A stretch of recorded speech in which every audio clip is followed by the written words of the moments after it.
Bismillahirrahmanirrahim. Malaikat Jibril berkata, "Ya Rasulullah, di depan ada malaikat Israel mau masuk." Kata Rasulullah, "Boleh masuk, silakan."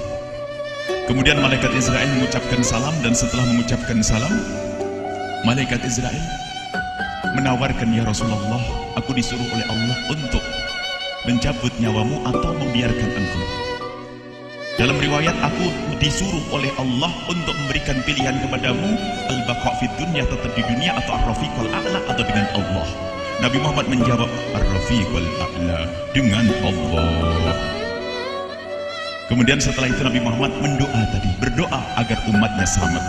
Setelah ada jaminan umatnya selamat, malaikat Israel, "Sudahlah, cabut nyawaku kalau memang sudah waktuku." Mulailah Nabi Muhammad dicabut nyawa beliau oleh malaikat Israel. Dan di saat Nabi Muhammad mulai dicabut nyawa beliau oleh malaikat Israel, Nabi Muhammad mengatakan, mahadha, apa ini wahai Israel? Malaikat Israel kemudian menjawab, "Ya Rasulullah, itu adalah sakaratul maut, itu adalah sakitnya di dalam kematian." Kemudian Nabi Muhammad mengangkat tangannya sambil berucap, "La ilaha illallah, inna lil mauti la sakarat." Tidak ada Tuhan selain Allah, sungguh di dalam kematian ada sakitnya, sakit kematian, yaitu sakaratul maut. Kemudian Nabi Muhammad memohon, "Ya Allah, Allahumma khafif alayya sakaratul maut." Ya Allah, ringankan sakaratul mautku ini, ya Allah. Dijawab oleh malaikat Israel, "Ya Rasulullah, itu sudah aku ringankan 70 kali." Nabi Muhammad menoleh, "Apa malaikat Israel? Sudah kau ringankan 70 kali keringanan?" "Iya ya Rasulullah, sungguh aku tidak pernah mencabut seorang hamba lebih lembut dari cara mencabut nyawamu. Ini sudah aku ringankan 70 kali. Setelah itu justru Nabi Muhammad menangis, "Israel, 70 kali rasanya masih sakit." "Iya ya Rasulullah, memang itu sakaratul maut." "Lalu bagaimana engkau mencabut umatku wahai Israel?" Allah, yang diingat siapa? Umat. Kalau engkau mencabutku dengan ringan seperti ini masih sakit, bagaimana engkau mencabut umatku ya Israel? Dijawab oleh malaikat Israel, "Umatmu manusia biasa, ya aku cabut." "Ya Rasulullah, begitu saja." "Ya sudah, begitu." Nabi Muhammad menangis. Tiba-tiba Nabi Muhammad mengangkat tangan dan memohon kepada Allah, "Allah, Allah, inna lil mauti la sakarat, la ilaha illallah, inna lil mauti la sakarat." Sungguh di dalam kematian ada sakaratul maut. Allahumma khaffif ala ummati sakarat maut. Ya Allah, ringankan dari umatku sakaratul maut, wa thaqqil alayya, dan bebankan kepadaku. Sampai tidak sadar doanya Nabi Muhammad seperti itu. Thaqqil alayya itu doa cinta. Seorang ibu yang pernah punya anak itu, lihat kalau doa Rasulullah ini masih dilakukan. Bagaimana Rasulullah bisa doa begitu? Itu bahasa cinta yang tidak bisa diterjemahkan dengan oleh akal. Seorang ibu kadang-kadang, ibu yang di belakang, ibu mau dikasih sakit oleh Allah? Mau, Bu?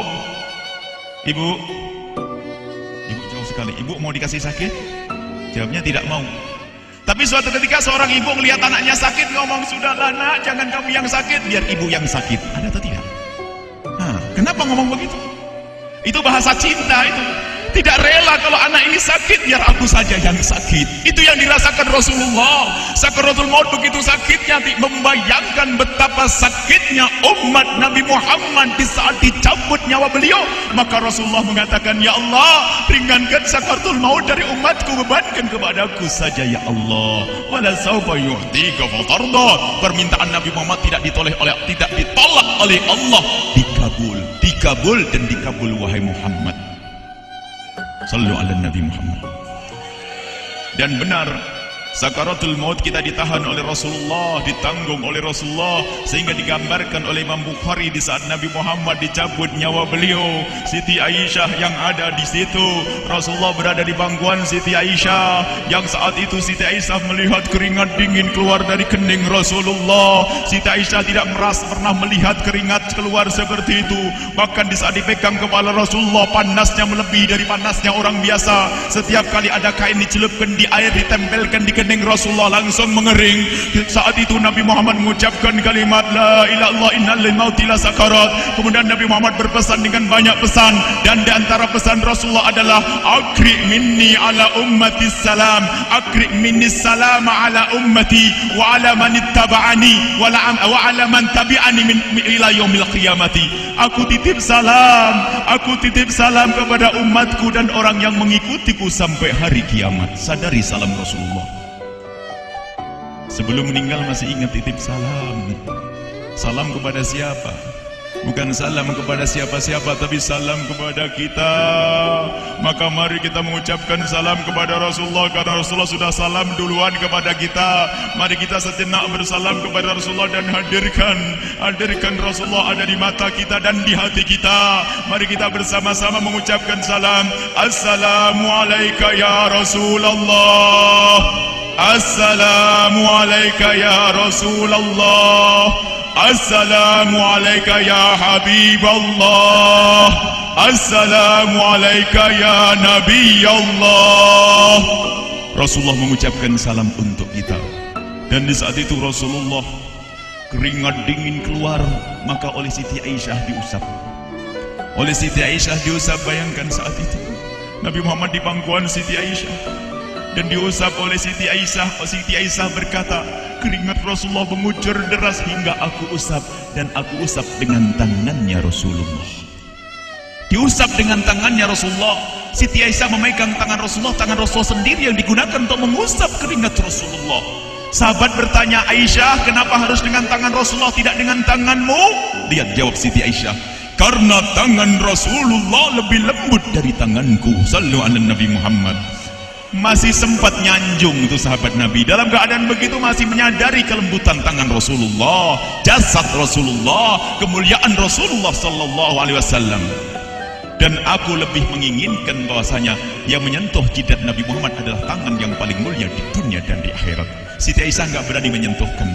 Pengennya yang disentuhkan di kening Rasulullah adalah tangannya Rasulullah sallallahu alaihi wasallam. Kemudian setelah itu Nabi Muhammad merasakan sakit yang sangat untuk kita. Kemudian Nabi Muhammad mengangkat tangan tinggi-tinggi mengucapkan la ilaha illallah inna lil mauti lasakarat.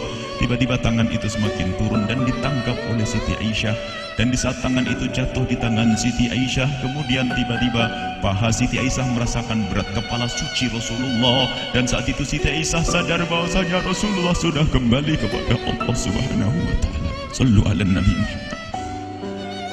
Siti Aisyah bingung di saat melihat seperti itu. Ditaruh pelan-pelan wajah Rasulullah sambil menangis lalu berkata, Rasulullah sudah meninggal. Para sahabat Nabi pada bingung. Sayyidina Ali tiba-tiba terduduk, nggak bisa berdiri. Sayyidina Uthman nggak bisa ngomong.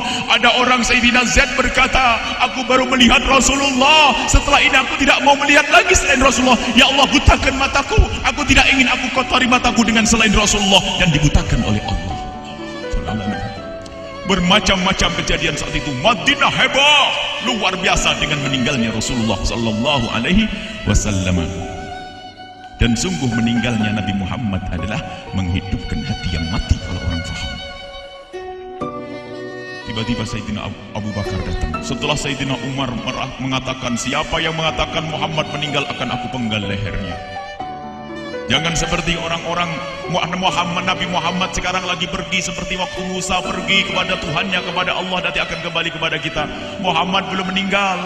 Ini adalah karena kecintaan Sayyidina Umar bin Khattab, tidak ingin Nabi Muhammad pergi. Tiba-tiba datang Sayyidina Abu Bakar As-Siddiq lalu masuk ke kamarnya Rasulullah, lalu masuk kepada Rasulullah, kemudian mengecup kening Rasulullah. Dan Sayyidina Abu Bakar berkata, ya Rasulullah, tibta hayyan wa mayyita. Ya Rasulullah, engkau tetap harum dalam keadaan hidup dan harum setelah meninggal dunia. Sallu ala Nabi Muhammad.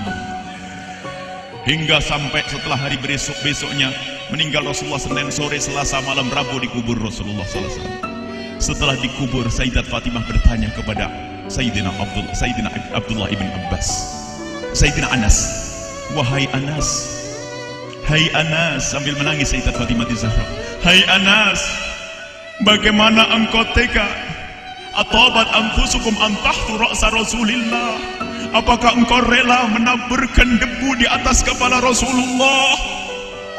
Sayyidina Anas menangis kaget, ya wahai binta Rasulullah, kalau kami tidak dilupakan oleh Allah, niscaya tidak ada yang bisa mengubur Rasulullah.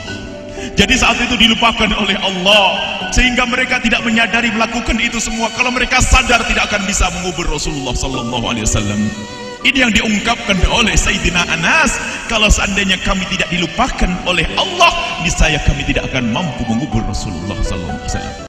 Kami yang hadir di sini, ya Allah, ingin senantiasa hadir di hati kami kekasih-Mu Nabi Muhammad. Maka kami mohon, ya Allah, jadikan kekasih-Mu Nabi Muhammad yang akan, ya Allah, yang akan mendampingi kami kelak saat Kau cabut nyawa kami, seperti yang Kau wahyukan kepada kekasih-Mu Nabi Muhammad. Wa abshiru bil jannati, semua hamba yang beriman akan menyaksikan surga, ya di saat dicabut nyawa mereka. Dan surga, di tempat surga itu yang paling mulia adalah Nabi Muhammad. Maka kami mohon, ya Allah, saat Kau cabut nyawa kami, ya Allah, hadirkan Nabi Muhammad di hati kami, ya Allah. Dan kami mohon, ya Allah, saat di alam barzah nanti, ya Allah, saat yang sangat mengerikan itu, ya Allah, kami mohon hadirkan kekasih-Mu Nabi Muhammad, sehingga kami tidak takut dan gentar lagi dengan malaikat mungkar nakir.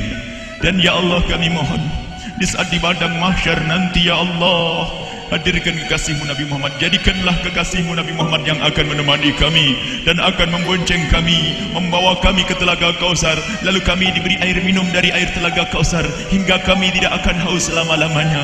Ya Allah, jadikan kekasih-Mu Nabi Muhammad yang akan menemani kami di saat kami menyeberang Siratal Mustaqim hingga kami tidak akan terjerumus ke neraka Jahanam. Dan jadikan kekasih-Mu Nabi Muhammad yang akan kami saksikan setiap saat di surga-Mu, ya Allah. Ya Allah, jadikan kekasih-Mu Nabi Muhammad yang senantiasa, ya Allah, kami lihat kelak di surga. Dan jadikan ucapan kami di akhir hayat kami kelak adalah, ya Allah, adalah kalimat agung dan mulia, la ilaha illallah Muhammadur Rasulullah, la ilaha illallah Muhammadur Rasulullah, la ilaha illallah Muhammadur Rasulullah sallallahu